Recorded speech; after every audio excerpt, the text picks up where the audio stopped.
नमस्कार दोस्तों, आज की वीडियोस में आप सभी का स्वागत है।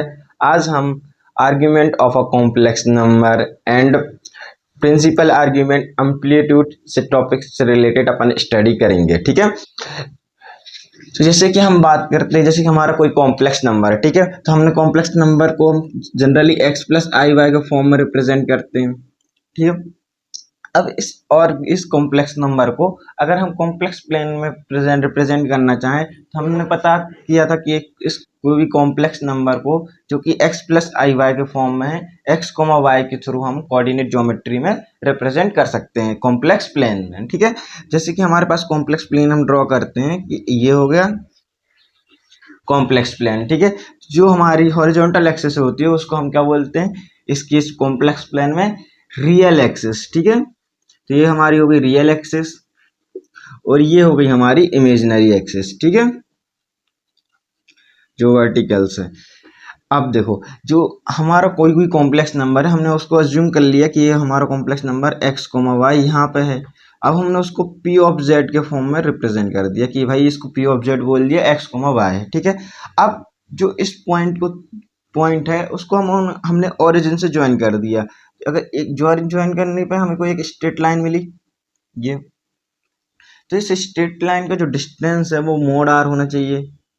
ठीक है, modulus of the complex number. ठीक है, अगर ये modulus of the complex number है तो जो भी हम पॉजिटिव रियल एक्सिस के साथ में इस लाइन जो लाइन एंगल बना रही होगी तो उसी को हम argument of a complex numbers बोलते हैं। जैसे कि हम देख सकते हैं कि ये जो लाइन है यहाँ से हमने बोल दिया थीटा एंगल बना रहा है।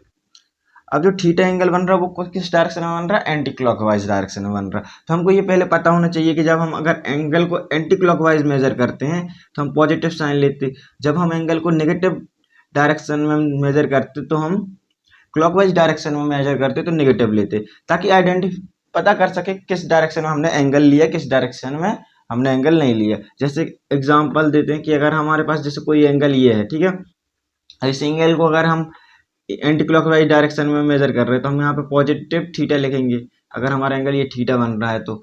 और अगर जैसे मान लो एंगल यहाँ पे है, ठीक है, या फिर कहीं पे भी है या यहाँ पे भी है, अगर अपन इसी को अज्यूम कर लें तो हम अगर यहाँ पे मेजर कर रहे हैं तो हमको अगर यहाँ हमारा एंगल अगर थीटा बने इधर से मेजर करने पे तो हम यहाँ पे माइनस थीटा बन लेंगे। ठीक है, क्योंकि हमने इसको क्लॉकवाइज डायरेक्शन में मेजर किया। तो अगर हमारा जो डिस्टेंस मोड आर है तो ये एंगल थीटा बन रहा, तो वो हम उसको डिफाइन किया argument of a complex number. अब हमने जैसे अज्यूम किया था कि पॉजिटिव रियल एक्सिस हमारी ये हो गई, तो पॉजिटिव रियल एक्सिस से एक एंगल तो ये थीटा यहाँ से भी बन रहा, लेकिन हम यहाँ पे ये भी देख सकते हैं ना कि ये जो एंगल है इधर से भी तो बन रहा है, क्योंकि पॉजिटिव रियल एक्सिस से थ्रू हम इधर से भी जा सकते हैं। तो इसको एंगल को हमने क्या नाम दिया, थीटा वन। लेट्स अज्यूम अभी के लिए हम थीटा वन बोल रहे हैं ना। तो यहाँ पे जो थीटा वन अगर इसका एंगल है तो हमको यहाँ पे लिखना होगा कि माइनस थीटा वन ना, क्योंकि हमको डायरेक्शन के साथ बताना होगा कि ताकि पता रहे कि किस डायरेक्शन में हमने मेजर किया है। अब हमको यहाँ पे ध्यान दे देना है कि जैसे कि हमने ये बोला कि कॉम्प्लेक्स नंबर ये है अगर एक्स कोमा वाई और ये जो पॉजिटिव रियल एक्सिस के साथ में थीटा बना रहा, तो अभी ये एंगल को हम इस तरीके से भी कह सकते हैं कि जैसे ये हमारा जीरो है। ठीक है, अगर हमने यहाँ से गए तो 1 पाई, 1 पाई चल रही है यहाँ पे, क्योंकि हम क्लॉकवाइज जा रहे हैं। ठीक है, एंटी क्लॉकवाइज जा रहे हैं तो यहाँ पे पाई हो गया, फिर यहाँ पे 2 पाई हो गया, तो 2 पाई प्लस थीटा ये भी तो हो सकता है। तो हम इसी एंगल को आर्ग्यूमेंट को 2 पाई प्लस थीटा लिख सकते हैं, इसी पॉइंट को कॉम्प्लेक्स नंबर के एंगल्स को। अब 2 पाई प्लस थीटा लिख सकते। अब हमने बोला कि अगर हमको यहाँ से 1 पाई चले, 2 पाई चले, 3 पाई चले, 4 पाई चले, तो हम इसको 4 पाई प्लस थीटा भी लिख सकते हैं और उसको हम थीटा के रूप में भी रिप्रेजेंट कर सकते हैं। अब ये बताओ मेरे को, जैसे कि अगर हम इसको बात करें कि ये 2 पाई है, जैसे हमने यहाँ पे देखा कि 1 पाई यहाँ हो गया, 2 पाई यहाँ हो गया और प्लस थीटा यहाँ हो गया। अब हम एंटी क्लॉकवाइज डायरेक्शन में भी चल सकते हैं, तो हम इसको ऐसे भी बोल सकते हैं ना, माइनस पाई माइनस 2 पाई, इसको इस तरीके से बोल सकते हैं माइनस पाई माइनस 2 पाई, माइनस 2 पाई में प्लस थीटा ऐड कर दिया, माइनस 2 पाई में प्लस थीटा ऐड कर दिया, तो वही डायरेक्शन से आएगी यहाँ पे minus pi 2 pi plus theta को ऐड करने पर। ठीक है, तो हम देख सकते हैं कि हमारे जो एंगल्स आ रहे हैं वो मल्टीपल एंगल्स आ रहे हैं, ठीक है। तो इसी को हमने जनरलाइज करने के लिए हमने बोल दिया कि जो हमारे थीटा होंगे क्या होंगे, थीटा में अगर हम जो 2n पाई ऐड कर देते हैं तो ये जो सभी क्या होंगे, आर्ग्यूमेंट ऑफ अ जेड होंगे, कॉम्प्लेक्स नंबर होंगे, अगर थीटा में 2n पाई पुट कर देंगे।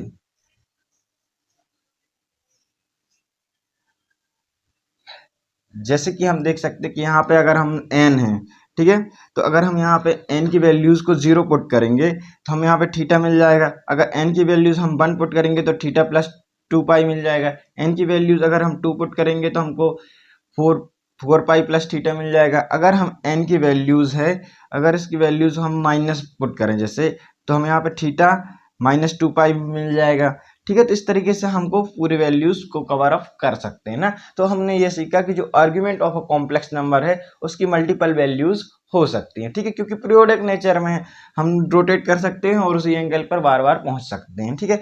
तो अभी तक हमारी लाइन में ये कंक्लूजन निकला कि argument of a Z can have multiple values,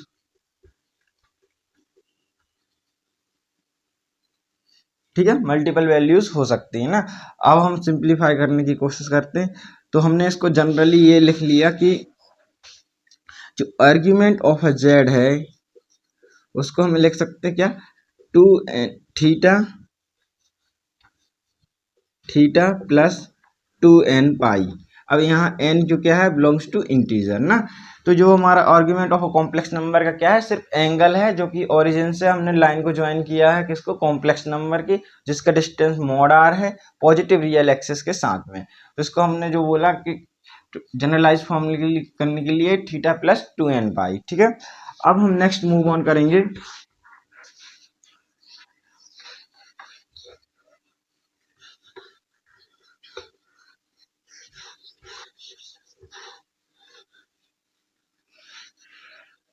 अब जैसे हमने देखा कि जो आर्गुमेंट ऑफ जेड की मल्टीपल वैल्यूज आ रही है ना, अब अगर हमें इसकी जैसे वैल्यूज हैं एक यूनिक बनाने के लिए, जैसे हमारे पास एक कॉम्प्लेक्स नंबर, ठीक है, ये हमने एंगल देखा था, यहाँ पे जेड है, एक्स कोमा वाई था, पी ऑफ जेड, ठीक है, एक्स कोमा वाई था, और ये हमने बोला था एंगल थीटा, ठीक है। अब इसकी जो वैल्यूज है वो यूनिक वैल्यूज आए। अब जैसे हमने देखा ये इसकी जो आर्गुमेंट ऑफ जेड है मल्टीपल वैल्यूज को कंटेन कर रहा है, तो जिसकी वैल्यूज के लिए हमको सिर्फ एक ही आंसर मिले, किसी भी लाइन के लिए जो एंगल बना रहा है वो एक ही आंसर रिपोर्ट करने के लिए, मतलब यूनिक बनाने के लिए, ताकि यहाँ पे आर्गुमेंट ऑफ जेड की मल्टीपल वैल्यूज ना आए, उसी को हम बोलते प्रिंसिपल आर्ग्यूमेंट और एम्पलीट्यूड, ठीक है। तो यहाँ पे ये ध्यान देना कि एम्पलीट्यूड,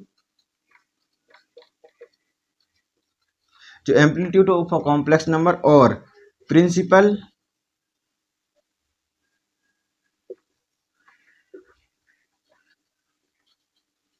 आर्ग्यूमेंट, ये दोनों सेम होते हैं। तो इसकी जो वैल्यूज रेंज लाई करती है -पाई टू पाई है।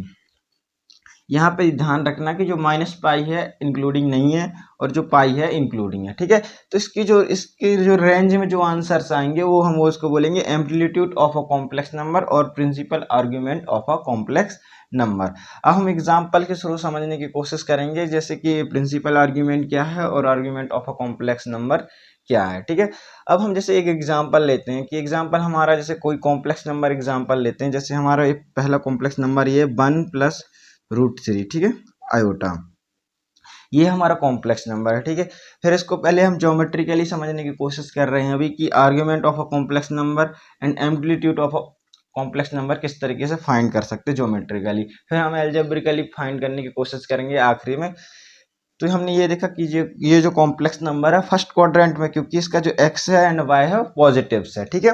तो x कितना होगा 1 और y कितना होगा √3 होगा। तो इसको हमने जो कॉम्प्लेक्स नंबर यहाँ पे p of Z x, y लिखा है, तो इसको हम क्या लिख सकते हैं 1, √3 ये लिख सकते हैं, ठीक है, 1, √3 लिख सकते हैं ना। अब हमको पता कि हम इसको ज्वाइन कर सकते हैं परपेंडिकुलर ज्वाइन कर सकते हैं। अब हम ये थीटा फाइंड कर सकते हैं क्या ट्रिग्नोमेट्री से, क्योंकि ये परपेंडिकुलर हो जाएगा, ये बेस हो जाएगा, इसके साथ एंगल बन रहा, तो जिसके साथ में परपेंडिकुलर का एंगल बनता है उसको बेस बोलते हैं। तो यहाँ पे हम देख सकते हैं कि यहाँ पे y √3 है और x कितना है 1 है। तो हमने यहाँ पे जो ट्रिग्नोमेट्री यूज किया tan theta is equal to perpendicular upon base √3/1। तो हमको पता है थीटा इसको हम इस तरीके से भी लिख सकते हैं, tan इनवर्स √3, और थीटा डायरेक्टली 60 डिग्री पुट करेंगे तो √3 आ जाएगा ना। तो यहाँ पे कितना आएगा 60 डिग्री, दैट इज π/3। ठीक है, रेडियंस में हमने लिखा कितना हो जाएगा π/3। तो हमने जो थीटा है यहाँ पे π/3 पुट कर दिया। अब देखो, अगर हमको कोई पूछे कि भाई इसका आर्ग्यूमेंट ऑफ अ जेड बताओ हमको, तो हम आर्ग्यूमेंट अगर ऑफ जेड पता करना चाहें तो हमने कहा इसकी मल्टीपल वैल्यूज होंगी। तो हमने सिंपली जो प्रिंसिपल आर्ग्यूमेंट फाइंड किया π/3। अगर हम इसकी बात करें जैसे π/3, ठीक है, तो अगर हम इसको एंटी क्लॉकवाइज डायरेक्शन में मेजर कर रहे हैं पॉजिटिवली, तो इसका जो एंगल बना रहा है कितना π/3 बना रहा है। तो π/3 जो है इस रेंज में भी लाई कर रहा है, क्योंकि 60 डिग्री है, जो कि 60 डिग्री -180 टू 180 की डिग्रीज में लाई करेगा ही करेगा। तो हमने इसको बोल दिया कि जो प्रिंसिपल आर्ग्यूमेंट है इसका कितना π/3 है। अब सिंपली जो π/3 है उसमें अगर हम 2nπ ऐड कर देंगे तो उसके जो जनरल एंड सोल्यूशंस मिल जाएंगे 2nπ के, n बिलोंग्स टू इंटीजर। तो ये हमारा क्या हो जाएगा, कॉम्प्लेक्स नंबर हो जाएगा, जिसका आर्ग्यूमेंट ऑफ जेड कितना होगा π/3 + 2nπ, n belongs to integer. अगर कोई तो हमसे पूछता कि भाई इसका प्रिंसिपल आर्ग्यूमेंट बताओ, तो या फिर एम्पलीट्यूड, ठीक है, amplitude of a complex number, तो इसका हम सिंपली लिखेंगे π/3। ठीक है, तो ज्योमेट्रिकली अगर हमारा कोई भी मान के चलिए कोई भी कॉम्प्लेक्स नंबर है, अगर वो फर्स्ट क्वाड्रेंट में है तो हम डायरेक्टली एंटी क्लॉकवाइज डायरेक्शन से anti clockwise direction move on करेंगे तो हम पता कर सकते हैं π/3 हो जाएगा। ठीक है, लेकिन अगर हम यहाँ देखें, अगर हम इसको इसी एंगल को क्लॉकवाइज मेजर कर सकते हैं, लेकिन क्लॉकवाइज अगर हम मेजर कर लेंगे वो आर्ग्यूमेंट ऑफ जेड में, तो इसके थ्रू कवर हो जाएगा, लेकिन इसके थ्रू कवर नहीं होगा, क्योंकि ये जो है -180 के आगे लेते ही नहीं है। अभी हम यहाँ से देखें तो ये -π हो जाएगा, फिर यहाँ पे अभी आएंगे तो -2π हो जाएगा, जो कि इसकी रेंज में है ही नहीं है -2π। तो इसलिए हम इसको क्लॉकवाइज काउंटर नहीं करेंगे। ठीक है, तो ये हमने पहला एग्जांपल देखा जो कॉम्प्लेक्स नंबर हमारा फर्स्ट क्वाड्रेंट में होगा। अब हम दूसरा एग्जांपल से लेते हैं, जैसे कि हमारा कोई कॉम्प्लेक्स नंबर है वो सेकंड क्वाड्रेंट में होगा। ठीक है,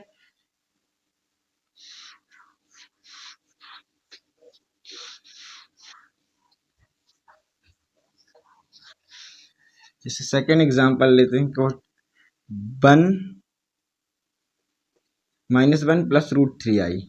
ठीक है, ये कॉम्प्लेक्स नंबर है। अब हमने उसको बोला कि argument of a Z find करना है, तो कैसे फाइंड करेंगे, जब हमारा सेकंड क्वाड्रेंट में होगा तो हमने बोला कि जो हमारा -1 है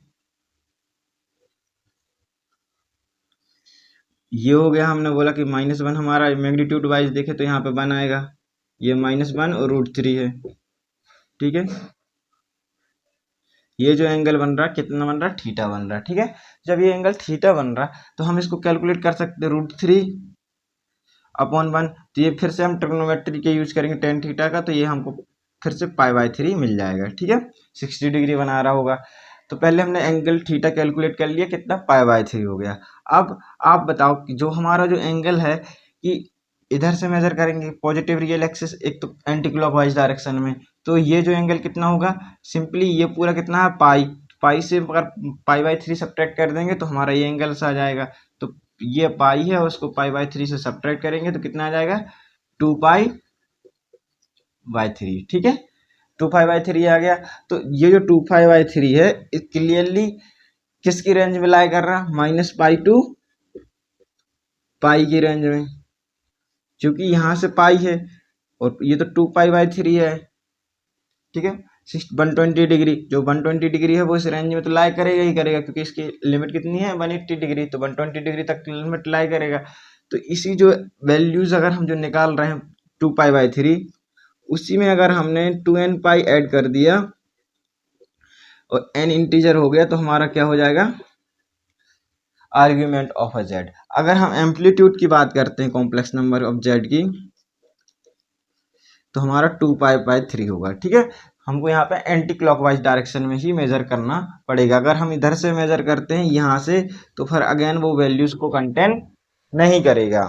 ठीक है, तो अब हम अनदर एग्जांपल लेते हैं कि अगर हमारा कोई कॉम्प्लेक्स नंबर है थर्ड क्वाड्रेंट में हुआ, तो ये अभी हम ज्योमेट्रिकली कैलकुलेट करने की कोशिश कर रहे हैं, फिर उसके बाद में हम ट्रिग्नोमेट्रिकल एल्जेब्रिकली फाइंड करने की कोशिश करेंगे। ठीक है, तो जैसे हमारा कोई कॉम्प्लेक्स नंबर है, अब हम देखते हैं -1 माइनस रूट थ्री आयोटा आई है। अब जो सिंपली ये कॉम्प्लेक्स नंबर है, तो इस कॉम्प्लेक्स नंबर जो है कि हमारे थर्ड क्वाड्रेंट में लाई करेगा, तो हमने इसको ड्रॉ करा पहले ही।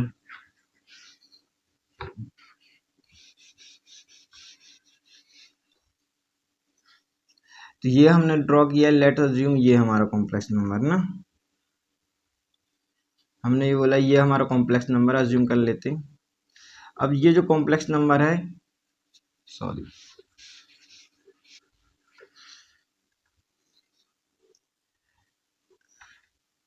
तो हमने ये बोला कितना, ये हमारा 1, मैग्नीट्यूड इसका 1 है और इसका मैग्नीट्यूड कितना है, √3 है। तो ये हमारे थीटा हो जाएगा, तो ये परपेंडिकुलर हो जाएगा, तो थीटा टेन थीटा का कितना हो जाएगा, परपेंडिकुलर अपॉन बेस, तो परपेंडिकुलर ये हो जाएगा, बेस ये हो जाएगा, तो हमारा अगेन थीटा कितना आएगा, π/3 आएगा। ठीक है, π/3 आएगा। अब जो एंगल है, अगर हम देखो एंटी क्लॉकवाइज मेजर करते तो पाई प्लस π/3 आएगा। अब जो कि पाई प्लस समथिंग π/3 है, तो यहाँ तो लिमिट इसकी पाई बस है, तो हम उसको ऐड इस रेंज में तो काउंट कर नहीं सकते अगर हम क्लॉकवाइज करने जाते, तो इसको हम थर्ड जब क्वाड्रेंट में रहता है तो हम उस तरह से एंटी क्लॉकवाइज डायरेक्शन से काउंट करते हैं। ठीक है, तो एंटी क्लॉकवाइज डायरेक्शन से किस तरीके से काउंट करेंगे कि अगर ये π/3 बन रहा है एंगल, ठीक है, तो ये π/3 है, तो ये इसको जो पूरा एंगल कितना है, अगर हम इसको मैग्नीट्यूड वाइज कैलकुलेट करें तो ये पूरा पाई है। अब पाई से π/3 सब्ट्रैक्ट कर देंगे, कर सकते हैं ना हम, तो यहाँ पे अगेन 2π/3 आ गया। अब जो -2π/3 इसको मार्क करेंगे तो वो हमारा प्रिंसिपल आर्ग्यूमेंट हो जाएगा, कितना हो जाएगा, -2π/3। तो मैग्नीट्यूड वाइज अगर हम इसका फाइंड करें, argument of a complex number z is -2π/3 plus 2n pi n belongs to integer. इस तरीके से हम कैलकुलेट कर सकते हैं। ठीक है, इसमें हम किस तरीके से डायरेक्शन से गए, क्लॉकवाइज डायरेक्शन से गए। अगर हमको वही बोले amplitude of a complex number z find करना है, तो हम लिखेंगे -2π/3। ठीक है, इस डायरेक्शन से चले। अब हम बात करते हैं, जैसे हमारा कोई कॉम्प्लेक्स नंबर है, वो क्या है complex number, z is equal to -1, यहाँ पे जो हमारा कॉम्प्लेक्स नंबर है वो +1 -√3 आयोटा है। ठीक है, दैट इज ये कॉम्प्लेक्स नंबर किस क्वाड्रेंट में, फोर्थ क्वाड्रेंट में। तो हम यहाँ पे कैलकुलेट करते हैं जहाँ पे हमारा कॉम्प्लेक्स नंबर फोर्थ क्वाड्रेंट में होगा।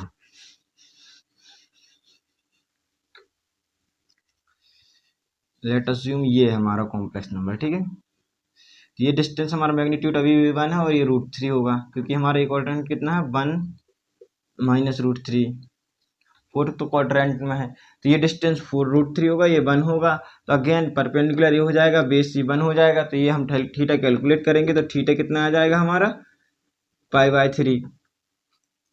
अब अगेन एक तरीका एंटी क्लॉकवाइज काउंट करने का है कि पाई, ये फिर इधर पे पाई प्लस समथिंग करेंगे, तो जो कि इसकी रेंज में आएगा नहीं, क्योंकि पाई के बाद में ले ही नहीं रहा, ये तो 180 डिग्री है और यहाँ पे 180 डिग्री प्लस समथिंग है एंटी क्लॉकवाइज, तो इस रेंज में आएगा नहीं, तो उसको हम क्लॉकवाइज डायरेक्शन में काउंट करेंगे। तो क्लॉकवाइज डाउन डायरेक्शन में अगर काउंट कर रहे हैं तो कितना आ रहा है, π/3 आ रहा है। ठीक है, तो π/3 को अगर हम, लेकिन π/3 आ रहा है, लेकिन हम किस डायरेक्शन में मेजर कर रहे हैं, क्लॉकवाइज डायरेक्शन में, तो उस एंगल को हम किस तरीके से रिपोर्ट करेंगे, -π/3। ठीक है, क्योंकि क्लॉकवाइज डायरेक्शन में दिख रहा है, तो -60 डिग्री है, जबकि ये तो इसकी लिमिट -180 डिग्री है, तो इस रेंज में क्लियरली आ रहा है, तो हम इसको लिख देंगे argument of a Z is -π/3 plus 2n pi. अगर एम्पलीट्यूड की बात करें हम, कितना हो जाएगा, -π/3। तो इस तरीके से हम ज्योमेट्रिकली कैलकुलेट कर सकते हैं। ठीक है, अब हम सिंपली एल्जेब्रिकली देख रहे हैं कि किस तरीके से हम कैलकुलेट कर सकते हैं। ठीक है, तो काफ़ी सिंपल मेथड है, इसमें हर बार अपन को ये सब चीज़ करने की ज़रूरत नहीं पड़ेगी ना। अब इसी क्वेश्चन को हम एल्जेब्रिकली फाइंड करने की कोशिश करते हैं।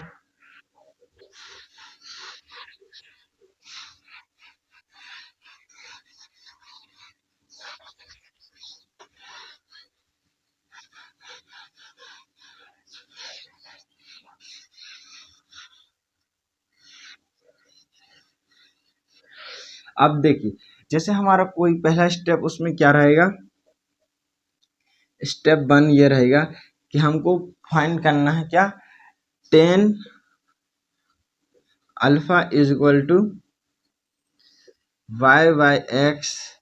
अब ये पूरा टोटल मॉड ले लो या फिर मॉड ऑफ वाई ले लो, एक ही बात है दोनों, ठीक है। इस तरीके से तो ये जो हमको पहले चीज ये है कि अगर हमारा कोई कॉम्प्लेक्स नंबर है, ठीक है, z is equal to X plus I Y के फॉर्म में है, तो उसका हम टेन अल्फा निकालेंगे वाई बाई एक्स के थ्रू, मतलब वाई न्यूमरेटर में फिर डिनोमिनेटर में रखेंगे एक्स को। तो जिस तरीके से हम ना पहले टेन अल्फा कैलकुलेट कर लेंगे, अब हमको ऐसे अल्फा की ऐसी वैल्यूज चाहिए होगी जिसके थ्रू जो राइट में पार्ट है वो आ जाए। सिंपली इसको हम ऐसे भी लिख सकते हैं, alpha is equal to tan inverse mod of Y upon mod of X, ये कर सकते हैं। स्टेप 2 ये होगा हमारा कि फाइंड करो क्वाड्रेंट।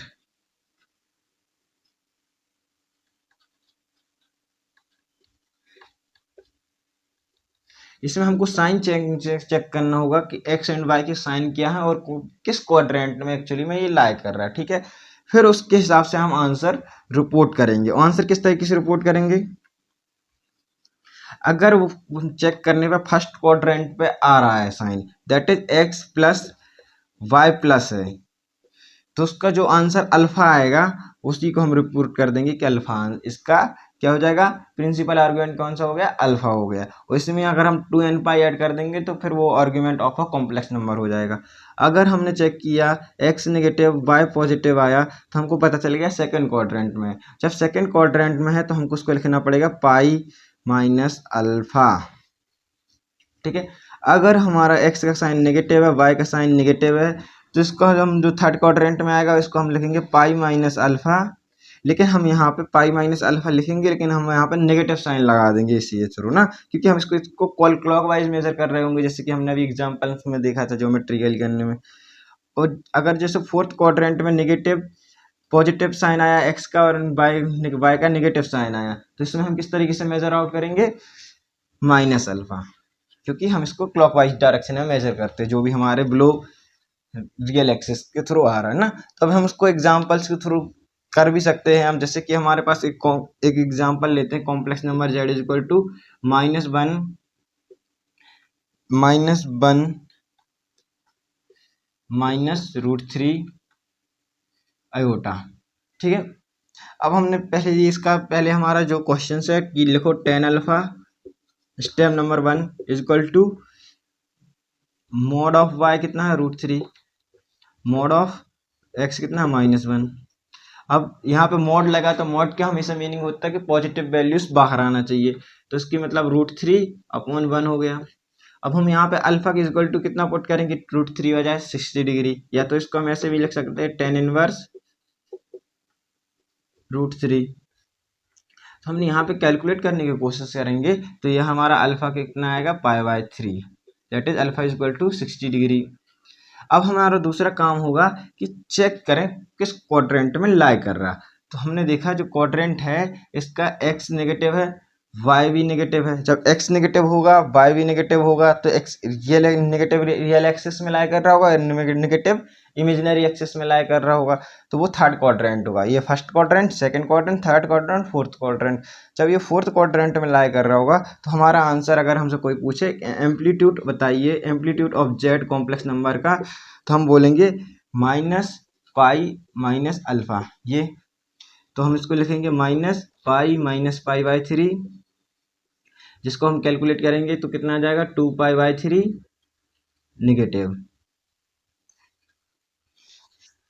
जिसको हम कैलकुलेट करेंगे तो -2π/3 आ जाएगा, ठीक है। तो ये हमारा एम्पलीट्यूड आ गया। अगर हमसे कोई पूछे इसी में कि आर्ग्यूमेंट ऑफ जेड फाइंड करना है तो कैसे फाइंड करेंगे, आर्ग्यूमेंट ऑफ जेड क्या होगा, -2π/3 प्लस 2n पाई, ठीक है। 2n पाई आ जाए उसमें ऐड ऑन कर देंगे और n क्या होगा, एक इंटीजर होगा, ठीक है।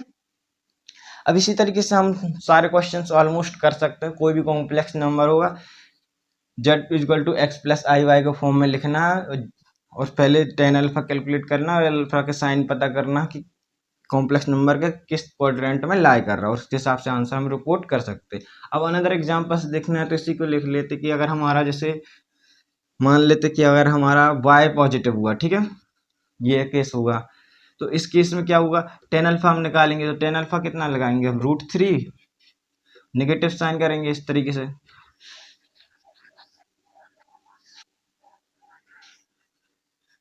जैसे ये अगर ये एग्जांपल लें, जैसे कि z इक्वल टू -1 प्लस √3, ठीक है, तो इसको हम टेन अल्फा इक्वल टू क्या लिख सकते हैं, √3 मॉड -1 मॉड, क्योंकि y x आएगा इस तरीके से, ठीक है। तो यहाँ पे हम देख सकते हैं टेन अल्फा इक्वल टू √3, फिर हम alpha equal to tan inverse y लिखेंगे,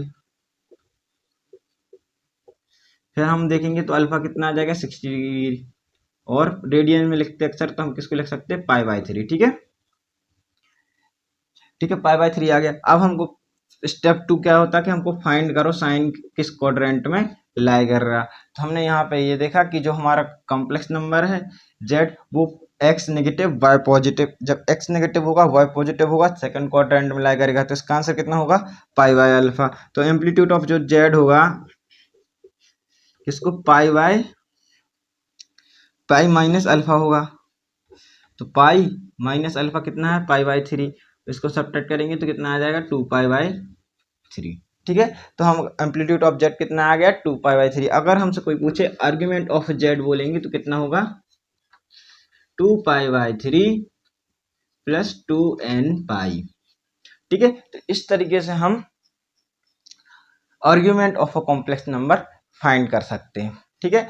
आपको क्लियर हो चुका होगा। अब कुछ ऐसे पॉइंट्स हैं जो हमको रिमेंबर करने चाहिए, ठीक है।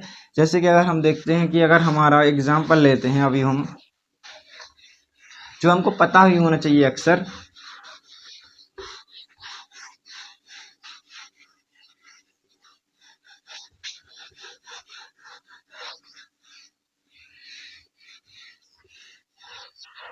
जैसे अगर हमारा कोई कॉम्प्लेक्स नंबर z है, ठीक है,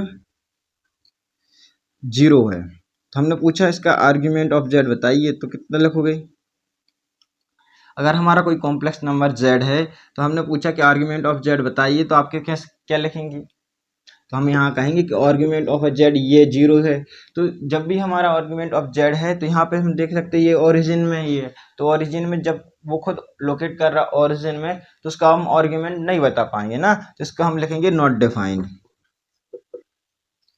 तो ये हमको रिमेंबर करना कि जब z इक्वल टू 0 रहता है या कॉम्प्लेक्स नंबर हमारा 0 है, तो हम उसको आर्ग्यूमेंट ऑफ ए z को हम डिफाइन ही नहीं कर सकते, उसका प्रिंसिपल आर्ग्यूमेंट भी डिफाइन नहीं है ना, नॉट डिफाइन, प्रिंसिपल आर्ग्यूमेंट या एम्पलीट्यूड दोनों सेम है, तो ये डिफाइन नहीं होंगे। अब हम बात करते हैं, जैसे हमारा कोई भी कॉम्प्लेक्स नंबर है, ठीक है, लेट अज्यूम वो रियल पार्ट्स में, रियल एक्सेस में लाई कर रहा है, तो हमने उसको बोला 4 है जेट अज्यूम, ठीक है। तो इसका अगर हमको आर्ग्यूमेंट ऑफ जेट फाइंड करना है तो क्या होगा, तो हम देखेंगे कि हमारा 4 यहाँ कहीं लाई करेगा, 4,0, तो इसका जो डिस्टेंस है इस ओरिजिन से 4 मैग्नीट्यूड में होगा, तो ये कॉम्प्लेक्स नंबर है, तो कॉम्प्लेक्स नंबर कितना एंगल बना रहा है, 0, तो हम आर्ग्यूमेंट ऑफ 0 लिखेंगे, प्लस हमको इसको 2n π लिखना होगा, ठीक है, क्योंकि हम आर्ग्यूमेंट ऑफ z बता रहे हैं। और अगर हम प्रिंसिपल आर्ग्यूमेंट की बात करें दैट इज एम्पलीट्यूड की, तो हम उसको एम्पलीट्यूड 0 ही लिखेंगे, ठीक है। अब हम अनदर एग्जांपल देखते हैं कि अगर हमारा जैसे ये 4 है, अगर हमने यहाँ पर अज्यूम कर लिया कि -5 0 है ना, इधर पे भी हो सकता है, तो हमने जब आर्ग्यूमेंट अगर z हमारा -5 है तो कितना हो जाएगा आर्ग्यूमेंट ऑफ z, कितना हो जाएगा हमारा आर्ग्यूमेंट ऑफ z, हम इस तरह से काउंट करेंगे तो ये कितना होगा पाई, ठीक है, पाई इंक्लूडिंग है क्योंकि, तो हमने इसको पाई ऐड कर दिया प्लस 2n π जोड़ दिया, इसको हम फर्दर क्या कैलकुलेट कर सकते हैं, 2n प्लस 1 पाई, ठीक है। अब यहाँ पे जो हमें 2n प्लस 1 पाई लिखा है, अब यहाँ पे हम क्या लिख सकते हैं, अनदर चीज हम यहाँ पे ये देख सकते हैं कि अगर हम इसका एम्पलीट्यूड फाइंड करें तो कितना आएगा, पाई होगा सिंपली, ठीक है। तो इस तरीके से अगर हमारा जो रियल पार्ट होगा तो हम इस तरीके से कैलकुलेट कर सकते हैं ना, अगर सिंगल होगा। अब हम कुछ इमेजिन, ये जो चीज़ है हमको यहाँ पे पहले बाय हार्ट लर्न कर लेनी चाहिए कि अगर यहाँ पे होगा तो प्रिंसिपल आर्ग्यूमेंट 0 होगा, अगर यहाँ पे होगा तो उसका पाई होगा, ठीक है। और 2n पाई हम ऐड कर सकते हैं, तो ये हमको पता होने चाहिए। अब हम देखते हैं कि अगर हमारा कॉम्प्लेक्स नंबर है, अगर नेगेटिव एक्सिस में हो तो कैसे लिखेंगे, ठीक है। जैसे अगर हमारा कोई कॉम्प्लेक्स नंबर है, ठीक है, z इक्वल टू 4i है, जिसका रियल पार्ट 0 है, इमेजिनरी पार्ट कितना 4 है, तो यहाँ पर 4i है, तो हमें ये पता होना चाहिए कि ये जो उसका एंगल है कितना होगा, पाई/2 होगा, क्योंकि 4 यहाँ लाई कर रहा, ठीक है। तो यहाँ पे इसका अगर अपन लिखे तो 0,4 होगा, ठीक है। तो ये जो एंगल बना रहा है हमारा कॉम्प्लेक्स नंबर, ओरिजिन से ये ओरिजिन से पाई/2 बना रहा, तो हम यहाँ पे लिखेंगे आर्ग्यूमेंट ऑफ अ जेड होगा, वो कितना होगा, पाई/2 प्लस 2n पाई, ठीक है। और अगर हमको एम्पलीट्यूड फाइंड करना है तो एम्पलीट्यूड ऑफ जेड कितना होगा, एम्पलीट्यूड ऑफ जेड पाई/2, ठीक है। अब हमारा यदि कॉम्प्लेक्स नंबर निगेटिव साइड होगा, जैसे एज्यूम कर लेते हैं यहाँ पे -6i है, ठीक है, 6i है, तो हमको यहाँ पे अगर ज्वाइन करेंगे कॉम्प्लेक्स नंबर को इधर से, जो हमारा z है, तो इसको हम यहाँ पे पॉइंट के थ्रू लिखेंगे तो कितना होगा, x0 -6, ठीक है। जो z होगा कितना होगा, -6i होगा। तो इसका ओरिजिन से डिस्टेंस देखेंगे ये है, और ज्वाइन करेंगे कॉम्प्लेक्स नंबर को, और फिर इसको एंटी क्लॉकवाइज डायरेक्शन में मेजर करेंगे तो पाई/2 आएगा, पाई/2 आएगा ना। तो हम इसको किस तरीके से लिखेंगे, आर्ग्यूमेंट ऑफ अ जेड, अच्छा जेड हमारा क्या होगा, 6i है, -6i, तो आर्ग्यूमेंट ऑफ अ जेड हमारा जो होगा वो कितना होगा, -पाई/2 प्लस 2n पाई। अगर हमको एम्पलीट्यूड की बात करें तो एम्पलीट्यूड हम लिख सकते हैं कि एम्पलीट्यूड जो होगा कॉम्प्लेक्स नंबर का जेड का, वो -पाई/2 होगा, ठीक है। आज की वीडियोस में हम इतना ही समझेंगे। I hope you have understood the concept.